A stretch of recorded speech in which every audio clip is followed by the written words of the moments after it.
Bonjour, ce dimanche est le 13e du temps ordinaire. Nous avançons dans la lecture de l'évangile de Marc. Le passage d'évangile que nous allons entendre ce dimanche est très long. Nous n'allons pas pouvoir parler de tout ce qui se passe dans ce passage. Pour simplifier, on peut dire que ce passage comporte 3 actes, 3 scènes. Écoute le premier. En ce temps-là, Jésus regagna en barque l'autre rive, et une grande foule s'assembla autour de lui. Il était au bord de la mer. Arrive un des chefs de synagogue nommé Jaïr. Voyant Jésus, il tombe à ses pieds et le supplie instamment. Ma fille, encore si jeune, est à la dernière extrémité. Viens lui imposer les mains pour qu'elle soit sauvée et qu'elle vive. Jésus partit avec lui, et la foule qui le suivait était si nombreuse qu'elle l'écrasait. Alors tu te rappelles, dimanche dernier, on avait entendu que Jésus et ses disciples traversaient le lac de Tibériade, ce qu'on appelle également la mer de Galilée. Et lors de cette traversée, Jésus calmait la tempête, ce qui faisait du coup que les disciples se posaient la question, mais c'est qui ce Jésus? Question importante que nous pouvons nous aussi nous poser. Mais au fait, pour moi, Jésus c'est qui? De l'autre côté du lac, Jésus va guérir un possédé et tout de suite après, il retraverse le lac. Il revient à son point de départ. Et la situation revient exactement comme avant. On a une foule qui entoure Jésus, qui est là pour l'écraser, comme il est dit plus loin. Mais dans cette foule, un personnage se distingue. Un personnage d'autorité, un religieux, ce qui montre au passage que tous les grands chefs de religion n'étaient pas opposés à Jésus à l'époque. Et ce religieux a un nom qui est très signifiant. Jaïr, Yahir en hébreu, ça veut dire Dieu éclaire, Dieu illumine. Une façon pour Marc de nous dire que ce qui va arriver à cet homme est là pour éclairer les disciples, pour nous éclairer, pour faire un pas de plus dans notre réponse à la question « Qui est Jésus ?» Pour le moment, la demande de Jaïr est celle de nombre de personnes dans la foule, guérir quelqu'un de malade, en l'occurrence ici, sa jeune fille. Or, une femme qui avait des pertes de sang depuis 12 ans, elle avait beaucoup souffert du traitement de nombreux médecins et elle avait dépensé tous ses biens sans avoir la moindre amélioration, au contraire son état avait plutôt empiré. Cette femme donc, ayant appris ce qu'on disait de Jésus, vint par derrière dans la foule et toucha son vêtement. Elle se disait en effet, si je parviens à toucher seulement son vêtement, je serai sauvée. À l'instant, l'hémorragie s'arrêta et elle ressentit dans son corps qu'elle était guérie de son mal. Aussitôt, Jésus se rendit compte qu'une force était sortie de lui. Il se retourna dans la foule et il demandait « Qui a touché mes vêtements ?» Ses disciples lui répondirent « Tu vois bien la foule qui t'écrase et tu demandes qui m'a touché ?» Mais lui regardait tout autour pour voir celle qui avait fait cela. Alors la femme saisit de crainte et toute tremblante, sachant ce qui lui était arrivé, vint se jeter à ses pieds et lui dit toute la vérité. Jésus lui dit alors, « Ma fille, ta foi t'a sauvée. Va en paix et sois guérie de ton mal. » Ah bah tiens, d'un seul coup, il est plus du tout question de Jaïr et de sa fille. Un nouveau personnage intervient. Une femme qui n'a pas de nom. Et pour cause. Elle souffre de perte de sang, d'hémorragie. Or, dans la tradition juive de l'époque, le contact avec le sang rend impur. Donc, cette femme est impure. Et en plus, ça dure depuis 12 ans. C'est horrible. Toute personne qui toucherait cette femme deviendrait également impure. Donc, autant dire que cette femme est totalement rejetée par la société. Pas besoin de savoir son nom. Et voilà que cette femme a un geste impensable. Elle touche le vêtement de Jésus. On est un peu dans la pensée magique ici.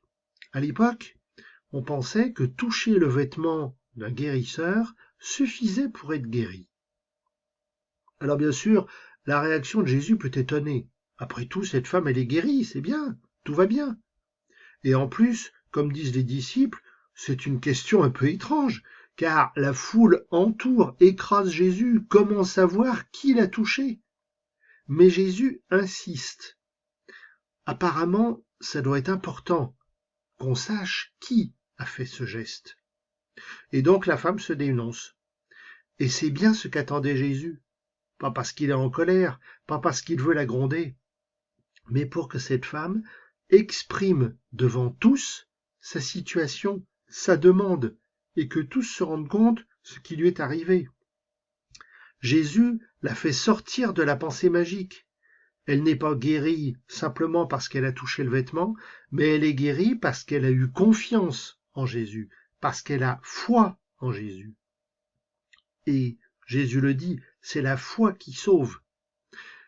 Cette femme est guérie, mais elle est guérie sur le plan physique, il n'y a plus d'hémorragie, mais elle est aussi guérie sur le plan moral. Maintenant, elle n'est plus impure. Maintenant, elle va pouvoir regagner la société et bien évidemment, elle va pouvoir reprendre sa vie de femme de foi. Elle va pouvoir aller au temple, prier, ce qu'elle ne pouvait plus faire auparavant.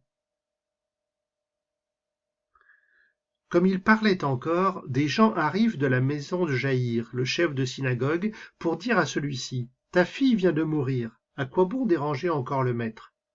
Jésus, surprenant ces mots, dit au chef de synagogue, « Ne crains pas, crois seulement. » Il ne laissa personne l'accompagner, sauf Pierre, Jacques et Jean, le frère de Jacques. Ils arrivent à la maison du chef de synagogue.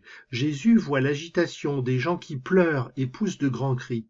Il entre et leur dit, « Pourquoi cette agitation et ces pleurs? L'enfant n'est pas morte, elle dort. » Mais on se moquait de lui. Alors il met tout le monde dehors, prend avec lui le père et la mère de l'enfant et ceux qui étaient avec lui. Puis il pénètre là où reposait l'enfant. Il saisit la main de l'enfant et lui dit, « Talitha koum », ce qui signifie, « Jeune fille, je te le dis, lève-toi. » Aussitôt la jeune fille se leva et se mit à marcher. Elle avait en effet 12 ans. Ils furent frappés d'une grande stupeur, et Jésus leur ordonna fermement de ne le faire savoir à personne. Puis il leur dit de la faire manger. Alors, on revient à l'histoire de Jaïr. Mais entre-temps, la situation a empiré. La jeune fille est morte. C'est foutu. Plus la peine que Jésus se dérange. Mais apparemment, ce n'est pas fini pour Jésus. Il vient de guérir une femme, parce qu'elle a eu de la foi, elle a eu confiance en Jésus. Et Jésus demande la même chose à Jaïr. Alors bien évidemment, arrivé à la maison, la parole de Jésus surprend tout le monde. « Quoi? Elle n'est pas morte? Non mais tu rigoles, on sait bien, on a vu, nous. » Alors Jésus se débarrasse de tous ceux qui peuvent gêner. Il n'y a plus de foule, il n'y a plus les gens de la maison. Il ne garde que les parents. Donc cette jeune fille, elle a aussi une mère, dont on n'avait pas parlé jusqu'à présent, et il garde avec lui 3 disciples, toujours les mêmes, qui seront présents dans tous les moments hyper importants, Pierre, Jacques et Jean. Jésus a dit que la jeune fille dormait, alors il la réveille. Et pour une fois, peut-être la seule fois dans l'évangile de Marc, on entend l'expression de Jésus en araméen. Talitha koum, jeune fille, réveille-toi. L'araméen, en fait, c'est la langue que parlait Jésus, c'est la langue ordinaire qui était parlée dans le pays. Se réveiller, s'éveiller, se lever, eh bien tout ça, ça nous fait penser à quelque chose. C'est le vocabulaire dans l'Évangile qu'on utilise pour la résurrection. Mais attention, ici, il ne s'agit pas de la résurrection, comme la résurrection de Jésus. Il s'agit bien d'un éveil. Ces jeunes filles, elle revient à la vie, elle va vivre sa vie normalement, jusqu'au jour où elle mourra comme tout le monde. La résurrection, la vie éternelle, ce sera pour après. Alors, d'un seul coup, on ne sait pas trop pourquoi, Marc donne l'âge de la jeune fille. 12 ans. Eh bien, si tu as fait attention, on a dit tout à l'heure que la femme perdait du sang depuis 12 ans. Même durée de vie pour la femme et la jeune fille. Donc c'est pas un hasard, bien évidemment. 12, dans la Bible, c'est un chiffre signifiant. C'est le chiffre de l'élection. Dans le peuple de Dieu, le peuple hébreu, élu, choisi par Dieu, il y a 12 tribus. Jésus choisit 12 disciples. Eh bien ici, 12 ans de maladie, ça suffit. Jésus doit intervenir. Et dans cette histoire, finalement, il y en a beaucoup qui sont relevés. Il y a la jeune fille, bien sûr. Il y a la femme qui a été guérie, bien sûr. Mais il y a aussi Jaïr qui, comme la femme, s'était jeté aux pieds de Jésus. Et c'est finalement peut-être bien pour cela que Marc nous raconte cet épisode. Jésus est venu pour nous relever de nos maladies, de nos peurs, de nos difficultés. Écoutons-le. Ne crains pas, crois seulement. Jésus, j'ai confiance en toi, même si je ne te vois pas. D'autres me l'ont dit, tu es la vie infinie, comme une main qui m'entraîne, comme des bras qui me portent. Jésus, j'ai confiance en toi, je peux me reposer sur toi, sans avoir peur que tu t'en ailles. Je sais que tu es toujours là. Fais que je ne l'oublie pas. Amen.